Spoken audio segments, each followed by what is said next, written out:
Hello, I'm the Nostalgia Critic. I remember it so you don't have to. We've seen some really weird team-ups on this show, haven't we? We've seen Michael Jordan team up with Bugs Bunny, Columbus teamed up with a woodworm, a dog teamed up with a dolphin, even Whoopi Goldberg teamed up with a dinosaur. But by far, the absolute worst team-up ever is Whoopi Goldberg and the dinosaur. But Jean-Claude Van Damme and Dennis Rodman come in a close second. This is Double Team. Mary on the floor. She's looking great, but she's much more. I mean, talk about a bizarre combo. Was there really a group of people out there who wanted to see these two together? Who was sitting around in their living room saying, gosh, you know what'd be great? World peace, no pollution, and that skittle-headed basketball player teamed up with the muscles from Brussels. Who the chose that? Did you?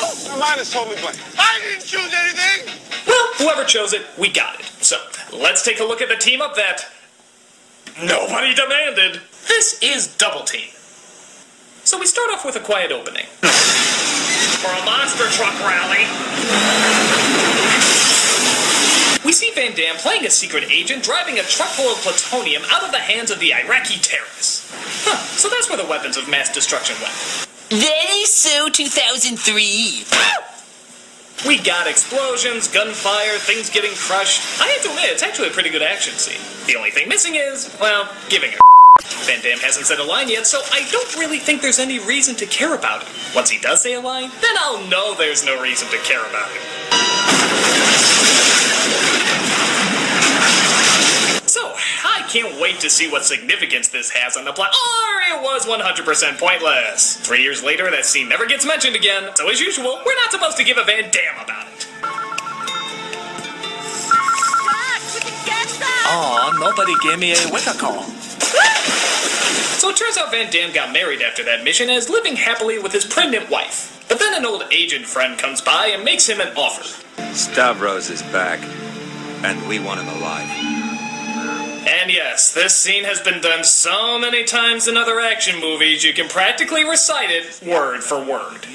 So you know I'm retired. Come on, you're 100 jagged minutes. You missed the game. For me, it's personal. You're the only guy who knows how he moves. This is your last shot. You know, I could forgive this movie if it came out in the 80s when everybody was doing this cliche, but this is 1997. Even Arnold was like, dude, that is old. In fact, it's so tired, we don't even get a scene where he thinks it over or talks to his wife. The next cut is literally him just on the mission. I mean, I guess, really? Do you need a scene where he talks it over? You know he's just gonna say yes. It's like asking a comedian if he can do a Charlie Sheen joke. You had me at hello. Move the seat up. It's a little tight in the rear. But it turns out our bad guy, played by Mickey Rourke, after 9.5 weeks, but before Sin City, so tough times. He's holding a gun to the agent friend after he got Van Damme on the assignment. By the way, I left you a present. What? Did he just lock himself inside the car? What kind of dumb agent is this? Oh yeah, he's not looking back at the explosion because he just assumes the guy got out of the car. What's to look back at? It's not like he'd be stupid enough to not know how to open a door. No wonder they need Van Damme back. Half these agents can't even get past child-proof safety devices. Cut to Antwerp, where Van Damme enters into a cross-dressing bar. Why is it I get the feeling this is where we're gonna see Rodman? What a shock. Who does your hair? Siegfried or Roy? Well, this has been fun. It turns out Rodman is the weapons man that Van Damme is supposed to meet up with. Well, at least he doesn't dress, act, look, or hang out in any place that would be the least bit suspicious. Who's that? Rudolph? I may not have reindeer, but I do have the best elves in the business. You know, I have to admit, this is weird even by Rodman standards. I mean, this is the first movie he's ever done. Did he really just look at this script and say, ball gags on the wall, scuba diving in leather, Jean-Claude Van Damme? I feel this.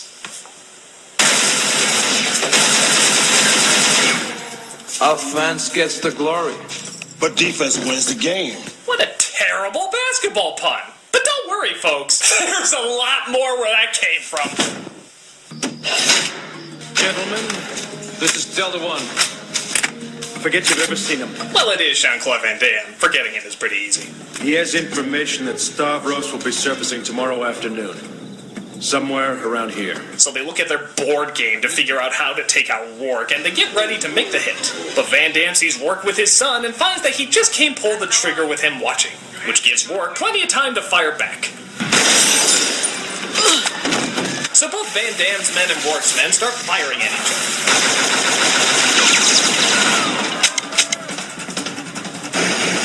And no, your computer is not having trouble loading. That's actually how they shot it. I guess the dirty DVD style of editing was very popular back then. So it turns out Rourke's kid gets shot, and naturally, this really him off. Really? He's firing while on one of the rides? You son of a wee! You shot my son, wee! I will have my revenge, woohoo! He goes inside a hospital and shoots all the staff so he can properly monologue in peace.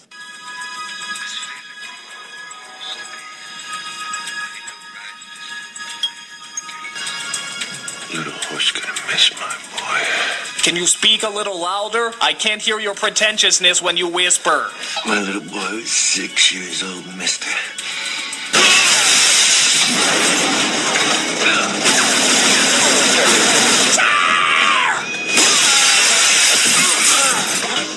But Rourke puts a grenade in the baby's bed, giving new meaning to the term baby boomer.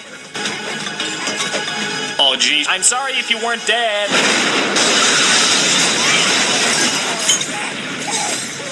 Poor baby. He's gonna go through his entire life with an incredible fear of fire and Belgians. So Van Damme wakes up on an island of all places, where a voice tells him what's going on. Quinn, Jack Paul. Born 1959. Agent Quinn achieved clean opportunity to acquire Alpha, but Target Alpha escaped. You went soft. Soft agents are a liability, but because of your skills, you've been assigned to the colony. No! Did I forget to mention you're a horrible actor? You're dead already. At least that's what your wife and the rest of the world have been told. Wow, he ducked from himself, throwing a TV away from himself? No wonder he's a liability. Alex Goldsmith. The taxman. You were killed 6 years ago. God, it's been 6 years already? So this is Goldsmith, played by Peter Freeman. Belloc. It turns out this is a secret place where both agents and terrorists work together to solve global problems, and everyone in the world thinks they're dead. We're too valuable to kill and too dangerous to set free. Welcome to the colony. Okay. Where do I begin to talk about this mountain of not making sense? First of all, why are agents and terrorists working together? Did they just totally forget about the fact that they have different goals? Second, most of these people were out-of-control killers. Van Damme didn't shoot a guy. The exact opposite of why everyone else is there. And wasn't he retired anyway? So how does that make him a danger? Third, they keep them doing the jobs that they were already doing before. So why don't they just keep them doing the jobs they were already doing before? The only difference is now they're doing their spy work inside. Well, why didn't you just downgrade them to begin with? Just give them a desk job, that's easy enough. Why do you have to create an island with lasers in the water? Why do you have to tell everybody they're dead? Why would anybody follow this crazy plan? Is this guy just really good at convincing people? Too bad the Jovitos don't know you the way I do, Belloc. Indeed, Indiana, indeed! So Van Damme just sort of goes along with it, never saying, "You give me back my wife," or anything. He just sort of goes with the flow, along with all the terrorists, too. Dying for your god? They got a pool! But suddenly Van Damme sees a marking that indicates that his wife may be in danger. Of course, he could let this incredible, unstoppable team of power take care of the situation, but nope. He decides not to tell anyone at all, and spends most of his time planning his escape, rescuing her for himself. Which of course would take days and days to set into motion, but hey, at least he's not letting the other guys get it done faster. We of course get those scenes that we get in every Van Damme movie where he starts bending like Stretch Armstrong. And of course, he plans his way out. By the way, have you noticed something missing from this movie? That is friggin' Rodman! Even the poster shows him in the foreground like he's the main star, and yet we're 43 minutes in and maybe 5 of those minutes had Rodman in it. What, did he have a game to play? Maybe he got drunk again on Celebrity Apprentice, I don't know. But it turns turns out those lasers in the water do go off at one point, and that's when the plane flies by to drop off supplies, which makes you wonder why they didn't just land and physically hand them the supplies to begin with. But who am I to say how to run a crazy island? I guess someone happened to be scuba diving at the same time, and he tries to stop him. Newsflash, dimwit. A plastic bag isn't gonna do much underwater. He already can't breathe! But Van Damme escapes and catches a ride on the plane that takes back the other cargo. He kicks their asses and gets them to fly him back to Antwerp, where finally we get to see Slushy Head again. Just a mere 47 minutes in. Yeah, I liked being left with the Belgian Waffle House never understanding what he says. You bring cash? I'll pay you later. Oops, I just declared a 7-day cool-off here. Dead man don't get. I'll give you 3 CIA bank account numbers. Well, that's nice, but we don't have much use for a bank account number. I look at you, I see nothing but trouble. I kind of like trouble. So they jump out of the plane and get ready to land. Where are their parachutes, you're wondering? Oh, they have something even better than that. They land in a giant basketball. I am dead serious, a giant basketball. Now that's what I call hang time. And not only that, it doesn't bounce, and it seems incredibly easy to break apart. So, yeah, their bones would pretty much be liquid jello by this point. But in the movie world, it's a delightful little send-up. 2-pointer. He goes to his house where he thinks his newborn child is, but it turns out the bad guys have replaced the baby with a bomb. A Bombi. Oh, yeah. I love how the flame totally engulfs him several feet away from the window, and yet somehow he jumps out untouched. He must have bought a lot of sunscreen with the massive amount of money he has in his bank account. So he fights off the bad guys and makes it to a safe place with Rodman, who finds a letter and steals it away from Van Damme. Well, it's not a bomb. Maybe it's the access codes. I would love to get paid. Those bank accounts are fronts. Grandma Moses, it's bank account! What's this? A sonogram of my son. We find that Rourke befriends Van Damme's wife without anybody recognizing who he is, and he helps take care of her during her pregnancy. Stavros has my boy. You go back to Antwerp. I'll get you money. I pay my debts. Next should be Tony. I am the law! Why you didn't tell me this before? What do you care? You always play defense, right? It's time to get off the bench. The best defense is a strong offense. Well, he has been out of this movie for a bit. I guess he had to make up for it with 3 basketball puns in a row. Taking you to the hospital. You'll be safer there. So Van Damme dresses up like a John Lennon Pauly Shore pancake and tries to sneak up on Rourke. Quinn, no, that's what he wants! Catherine! No! I'm bigger than Jesus! But Rourke has backup, and they have themselves another little shootout. He's up! He's in! I'll have to call it a 5-pointer. Yes! You played basketball! Please shut up! Rourke escapes and makes his way to the pregnant wife. While she's giving birth to her son, Rodman helps Van Damme find her through, get this, cyber monks. No, I'm serious. That's what they call them. These monks have been collecting information on Rome for 500 years. Cyber monks. Holy shit! Why couldn't the movie be about these guys? Just their 2-minute cameo is a million times better than anything else we've seen. If you're not gonna do it, somebody else has to. We need to see cyber monks. Your move, creep. So they find out where the wife is, but it turns out she already gave birth and Rourke has stolen the baby. You go get your boy. I'll take care of her. Thank you.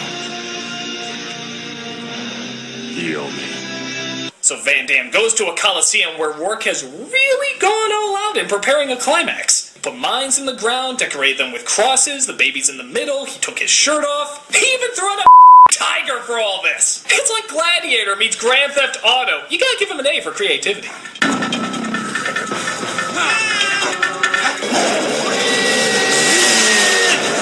Yeah, way to look after my wife, liar. So Rodman gets the baby out, who surprisingly doesn't cry, despite the fact that he's on a motorcycle and right next to a tiger. But of course, Van Damme can't leave the score unfinished. Let's just get the out of this place. Gonna blow. You take care of my son. I'll take care of Stavros. Wouldn't it make more sense if Rodman took care of the bad guy and you lived happily ever after with your loving family? Trust me, your ego is big enough to survive if you don't throw the finishing punch. So Van Damme and Rourke have a martial arts fight, stepping carefully not to hit any of the mines. But again, Rodman doesn't do what he said he would do. He comes back to help Van Damme, just leaving the baby on the ground. It's just a tiger-infested, heavily explosive coliseum of death. It's just like a Chuck E. Cheese. But thankfully, Balak comes to save the baby, and we see Rourke has messed up and stepped on one of the mines. Once he takes his foot off, he goes up in smoke. Oh!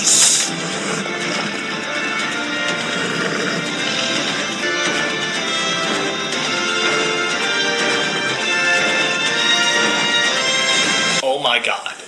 We have Mickey Rourke on a mine, in the middle of a minefield, with a ferocious tiger, in a coliseum, with Jean-Claude Van Damme, Dennis Rodman, Balak, and a baby in a basket.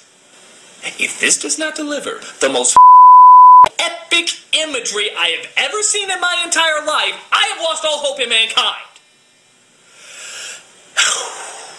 Let's see what happens.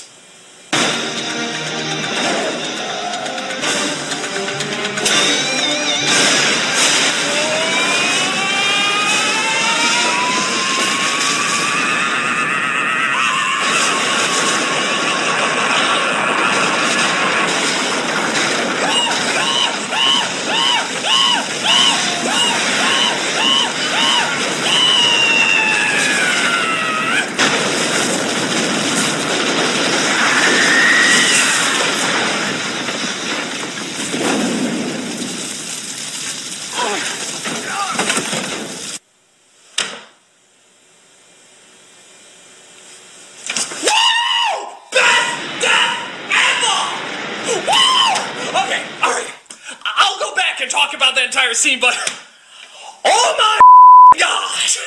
First of all, look at Mickey Rourke's face. He just knows that if he's gonna go out, he has to go out with a tiger eating him while he's being blown up alive. Clearly, there's no other option. Well, I may as well give them what they want. Second, we have a whole coliseum going up in flames, and yet they still manage to get their product placements in there. They're literally throwing them at us. Third, with all these explosions and all this fire, it's hiding behind a Coke machine that saves the day. That's a new one. Okay, I'm not usually aware when I'm starting an internet meme, but by God, this has to be an internet meme. It is far too good. Okay, there was jumping the shark, nuking the fridge. Ladies and gentlemen, this is frying the Coke. This is the ultimate in awesomely and laughably implausible.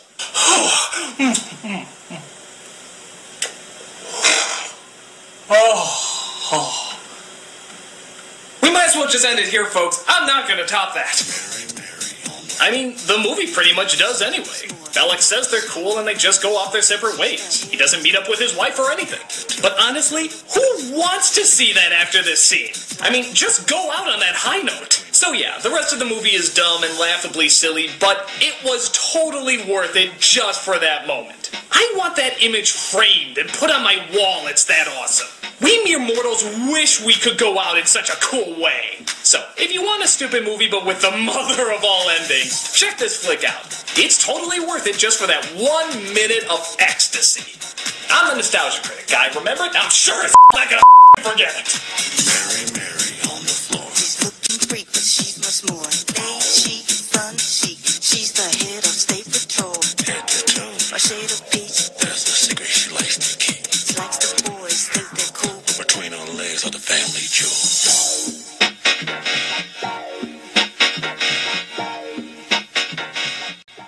Bank account numbers.